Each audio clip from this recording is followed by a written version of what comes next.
Hey everyone, welcome back to Corporate Decoder. Today SCIND just filed their Q1 2026 quarterly report, and I am seeing a mixed bag of trends. Quick note, this is not financial advice, just my take on public filings for educational purposes. While revenue is up, the company is still burning through cash, and there are some significant shifts happening behind the scenes. Let's dive right into the financial statements, starting with the balance sheet. As of the 31st of March 2026, Scientific Industries Incorporated had total assets of about $11.1 million. This is down from over $12.6 million at the end of 2025. One of the biggest changes we see is in their cash position. Cash and cash equivalents dropped from $955,000 at the end of last year to just over $797,000 by the end of this first quarter. This indicates they are using up some of their readily available funds. Shareholders' equity also saw a significant decrease, falling from about $10.6 million to $9.1 million. This drop is largely due to the net loss for the quarter. Now let's look at how the company performed in terms of making money, or in this case, losing it. For the first 3 months of 2026, Scientific Industries reported a net loss of about $1.59 million. This is an improvement compared to the $1.78 million loss they had in the same period last year. On the bright side, revenues are showing some positive movement. For the first quarter of 2026, revenues were $1.23 million, up from $942,300 in the first quarter of 2025. That is a jump of over 30%. This increase seems to be driven by growth in both their Benchtop laboratory equipment and their bioprocessing systems segments. Gross profit, which is essentially revenue minus the cost of making their products, also improved. Their gross profit margin went from 36.5% in the first quarter of 2025 to 38.3% in the first quarter of 2026. This suggests they are becoming more efficient in how they produce their goods, or perhaps selling higher margin products. But where are those losses coming from? A big story here is in operating expenses. General and administrative costs fell quite a bit, from over $1 million in the first quarter of 2025 to about $747,000 in the same period this year.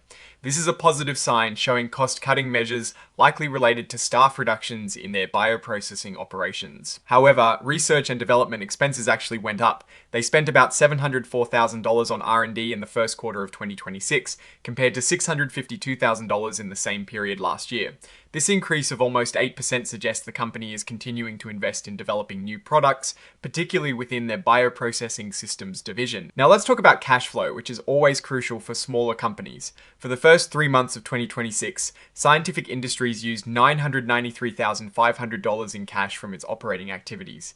This is less than the $1.52 million they used in the same period last year, so that is good news. They are slowing down their cash burn from day to day operations. Their investing activities provided quite a bit of cash. They generated over $813,000 from investing activities in the first quarter of 2026, compared to about $1.2 million in the same period last year.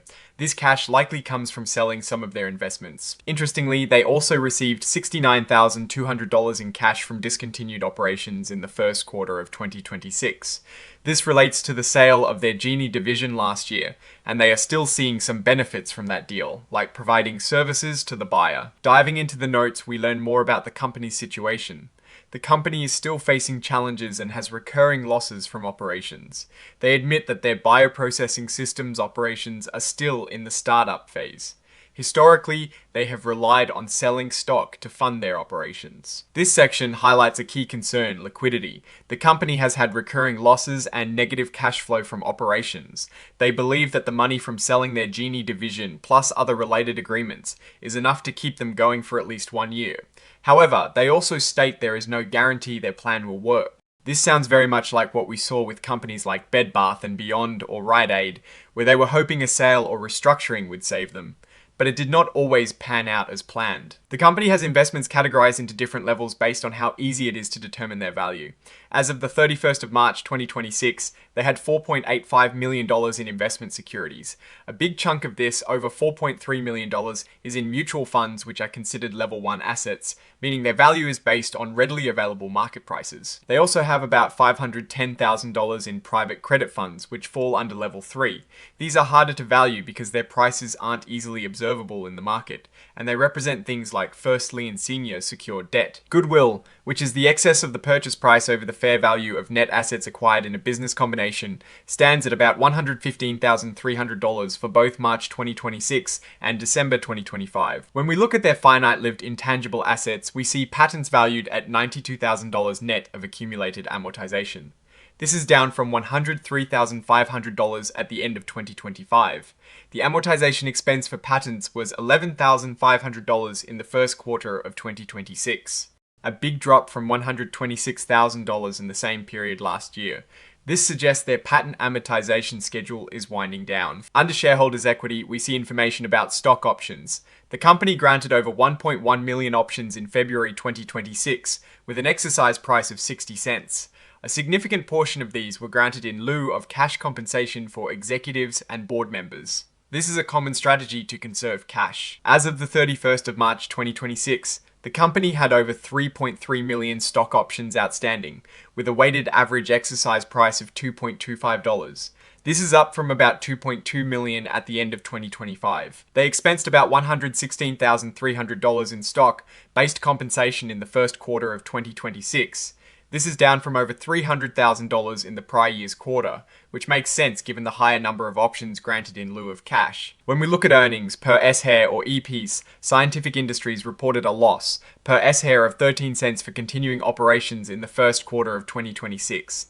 This is an improvement from a loss of 19 cents per S-Hair in the same period of 2025. The weighted average number of shares outstanding increased to nearly 11.93 million in the first quarter of 2026, up from about 10.5 million in the same period last year.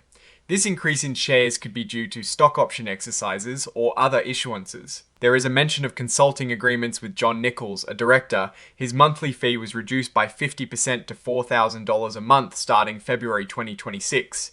The company paid him $16,000 in the first quarter of 2026, with some of that still owed. This shows an effort to manage costs, even with related parties. The company operates in two main segments, Benchtop laboratory equipment and bioprocessing systems. They also have a corporate segment. For the first quarter of 2026. Benchtop lab equipment brought in about $866,000 in revenue, while bioprocessing systems generated around $361,000. The bioprocessing systems segment is still a significant drag on profits, with an operating loss of over $1.1 million in the first quarter of 2026. The Benchtop lab equipment segment actually had a small operating loss of about $197,000. This section details the sale of their Genie division in August 2025. This sale has had a significant impact. For the first quarter of 2025, income from discontinued operations was about $278,600. For the first quarter of 2026, there is no longer any income from discontinued operations, which is expected after the sale. Looking at the management's discussion and analysis, they reiterate that their primary source of liquidity comes from existing cash, investments, and cash from equity sales or payments related to the Genie division sale. They acknowledge that to continue as a going concern, they need to cut expenses, increase revenue, or secure more funding. They highlight the revenue increase of over 30% driven by both segments, with a notable bump in bioprocessing systems due to new higher margin products. Something to note is that they have a full valuation allowance against their deferred tax assets, meaning they don't expect to realize those future tax benefits right now due to their history of losses. The company states that their cash on hand is sufficient to fund operations for at least 1 year. This is a critical statement for any company, and it's good to see they are addressing it, but it implies they are tight on cash. The narrowing of cash used in operating activities from $1.52 million to $993,500 is a positive trend suggesting better cost management. The company's management, including the CEO and CFO, have concluded that their disclosure controls and procedures are effective. This is standard language in these reports, indicating they believe their reporting is accurate and reliable. Overall, Scientific Industries appears to be in a transitional phase. They are seeing revenue growth, particularly in their newer bioprocessing segment, and they are making efforts to cut costs. However, they are still operating at a loss and are heavily reliant on past asset sales and careful cash management to survive. The strategy seems to be pivoting towards higher margin bioprocessing products while managing the legacy benchtop equipment business. What I am really watching is whether the revenue growth can outpace their operating expenses and if they can achieve profitability before their cash reserves are depleted. The risk I am watching is their ability to secure additional funding if their current operating plan does not yield the desired results, given their history of losses and accumulated deficit.